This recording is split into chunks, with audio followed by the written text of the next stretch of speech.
Hi everyone, welcome to my channel. I just want to encourage you. Every video that I do is it's an encouragement video because I know that I'm talking to women and moms in business or who are thinking about starting that business but might be a little bit afraid to start it. And so I want to help you to get past those fears. I know what it feels like to be afraid to start. When I first started business, guys, I was, about 20 years younger than I am now. So I did get bitten by the business building bug a long time ago. And I felt like I was supposed to be an entrepreneur. I always knew that I wanted to leave my job. I always knew that I wasn't supposed to be working for a company always. I was working at the university where I lived in the deep South, and I had that 9 to 5 happening. I didn't have time for anything except 9 to 5.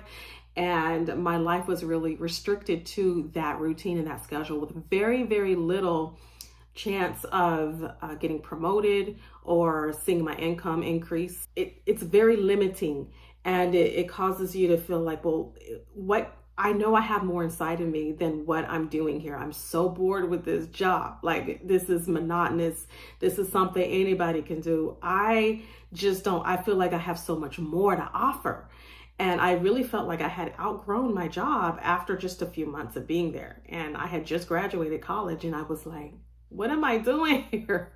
Like, it's great in terms of I have benefits now, but it's not what my heart really wants to do. And at that time, being in my early 20s, I had no clue what I wanted to do. So it took getting married and having a baby to really propel me forward into business and really push me into, this is what I need to do. I need to get myself out of this job so that I can work at doing something I love. And I knew that I wanted to start a business. Before starting online businesses, I think, was a thing. I was kind of like in the early 2000s, like, I'm going to do this. I'm going to start an online business. I was all about, I'm going to start this online business. And so I got to a point where I started making handmade soaps and lotions. I really enjoyed that. I was selling them initially before I quit my job. I was selling them out of the trunk of the car to coworkers. And that was fun. But it didn't pay the bills. It didn't pay the bills because I wasn't selling enough. So I kind of transitioned into online business with that idea and started selling the soaps and the body butters online, but that became kind of an issue with packaging. So then I thought, well, what can I do to create something that's a digital product people can download and I don't have to ship out anything? And so that's when I got the idea of creating a course. So that was my first course. I created this class on how to create body butters.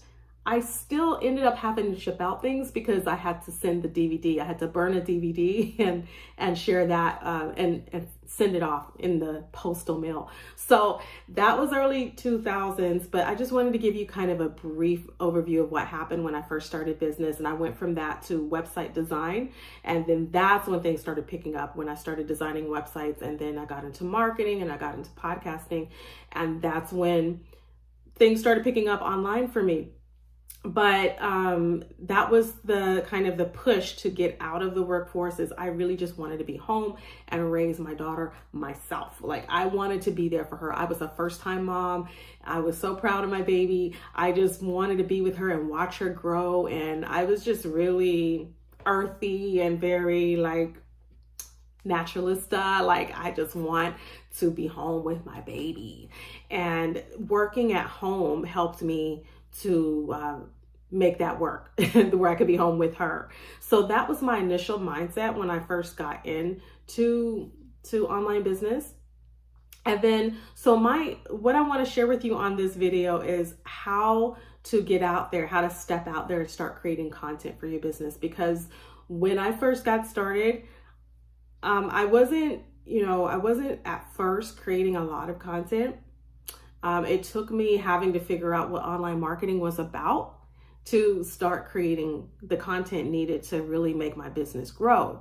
So when I started to understand the importance of content And when blogging started to becoming a thing in like 2005, 4, 5 or something like that, then I realized like, well, maybe I need to start making more content. It's not just about throwing up a website and walking away and hoping that people come and buy my products. Like, I need content. So the first thing you want to do is be aware of your audience. Who is it that you're trying to share your content with? So like I said in the beginning, I was sharing information to anybody interested in natural soaps and skincare and healthcare, and then how to create that. That changed as I got interested in web design. So then it was, who needs a website, right? That was kind of just my thing. Who needs a website? And then I went from that to like, okay, you need a website, but you also need help with your marketing efforts online so you can bring eyes back to your business. So that became my main focus. But as I matured more and I grew older and I started to understand more things about marketing, I understood that I really need to focus on a select group of people that I'm talking to. So that's the first thing. Be totally aware of your audience, because as I matured in business, and then I kind of changed directions because my focus was on family at the time and I wanted to homeschool my kids. So I really got interested in homeschooling and that whole just home education, and that was my thing. And I was falling in love with the idea of just, being able to, having the freedom to educate my own children. And I wanted to share that excitement with other people. And so after I moved, I also was feeling very isolated from homeschooling communities. And so I wanted to make sure that if I was going to bring something to the table about homeschooling, that I was helping other women who also felt isolated. So we had that connection. Like, I feel down. Do you feel down? Let's connect, And so it was really kind of, that homeschool blog was centered around me trying to self-heal, as I had made the commitment to homeschool, but I had also been going through a lot of being pulled away from my family and friends, and having moved to a location where I knew nobody. And so I felt very isolated. In that season of my life is when I began my homeschool blog and podcast and YouTube channel. And so because I knew who I was serving, and I was very aware of my audience and what I was trying to minister to that audience, I believe that's why it grew the way it did. And yes, I believe that's why. So my advice to you is just make sure you know who you're serving and why you're serving them. And that why behind what you do is going to make all the difference in your content. Number 2, take inventory of what you bring to the table. So I knew when I was doing the homeschool blog, what I was going to be bringing to the table was encouragement. That's pretty much it. I didn't have any courses to begin with. I didn't have any products to sell to begin with. I had a free product that you could download, but I didn't have any products to sell. I didn't have any coaching services, but I did have my marketing services. And that was for a different audience. But if you were on my homeschool list and you happen to find out about my marketing services and my website design, then we could connect and then I could help you with that. So I had these 2 different niches going on at one time. So I had to take inventory of what am I bringing to this audience versus that audience. And now, as you can see, I have totally decided to just go full forward, 100% into my coaching. And so the homeschool blog is no longer a thing that I continue right now, but it gave a lot of value into my life and into my family's life. And so over the years, so now I'm really just focusing only on coaching women, entrepreneurs and mompreneurs with your business. And so now my content is going to be very different than it would have been 3 years ago when I was still homeschool blogging. So number 1, be aware of your audience. Number 2, take inventory of what you're bringing to the table. I know what I'm bringing to the table right now. I'm very clear about who my niche audience is. I'm very clear about what my products and services are. So it makes a huge difference in how you show up. So that's number 2. And number 3, make a content creation schedule and routine. So you're going to have to come up with content in order to keep yourself visible online. One thing that I strongly recommended to every person that I designed their website, and I said, okay, I'm going to design your website, but you got to keep it up. Like once it's designed, you have to, in order to grow your business, you got to have content. Otherwise, it's an empty shell. It's just sitting there and it's not doing anything unless you work it. You got to work your website. So your website is just a vehicle through which your business is running. So the website's just there, like a storefront. But if there's no business going on in the back end of the website, then there's no business, right? So I think a lot of people that, I'll say a few of the people that I've designed websites for were just kind of hoping that the website was the ticket to success, but it wasn't. And I wanted them, I felt so bad because I'm thinking, like, I know that the website might look good right now, but it's not going to feel good in a couple of months if you're not doing anything to grow your business.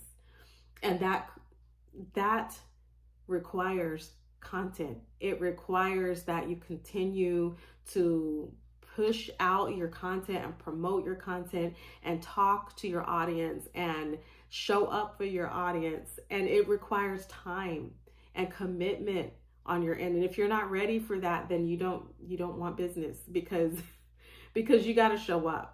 So that's the whole thing of running an online business. You have to show up. And so when you get really clear on what you do, then you can help the people that you're supposed to help. So make that content creation routine a thing that you do. So I'm talking to service-based industries, coaches, consultants, authors, bloggers, podcasters, consultants, counselors, mentors, like service professionals.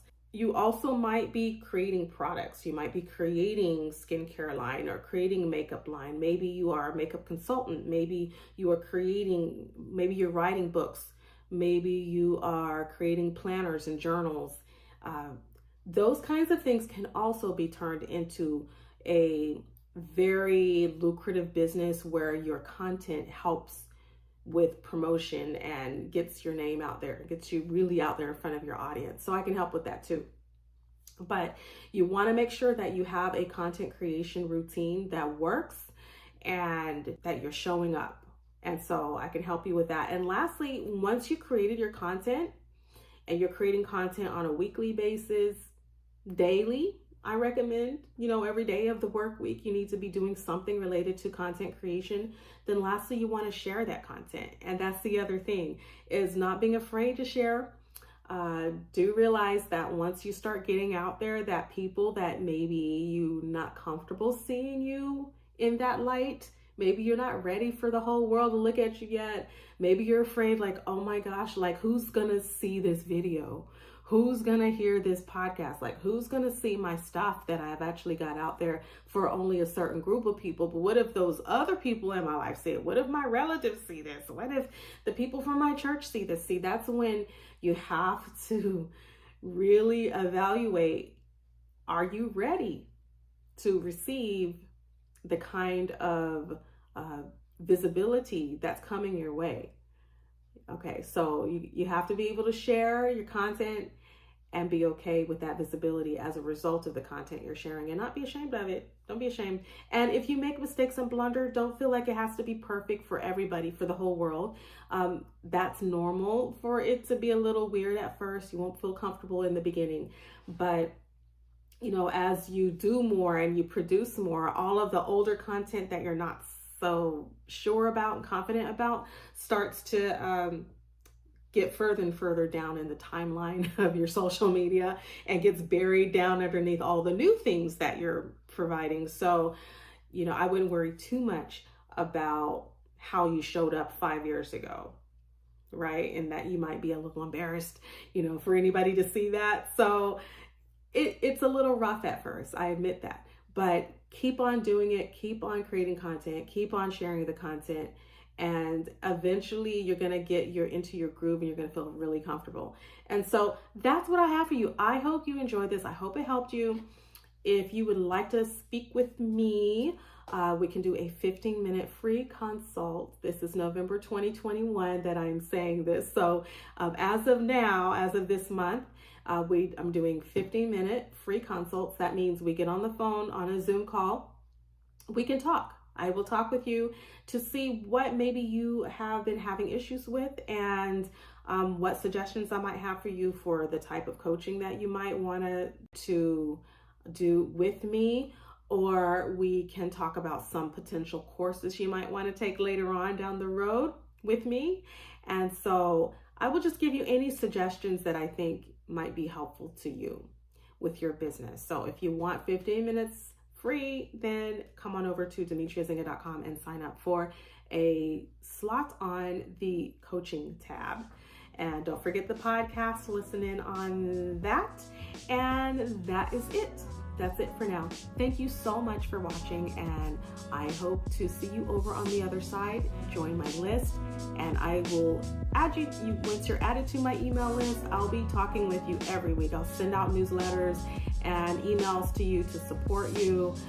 So I can't wait to have you join my list, just so I can really have you be part of that circle of friends. Okay? All right. Talk to you later. Bye.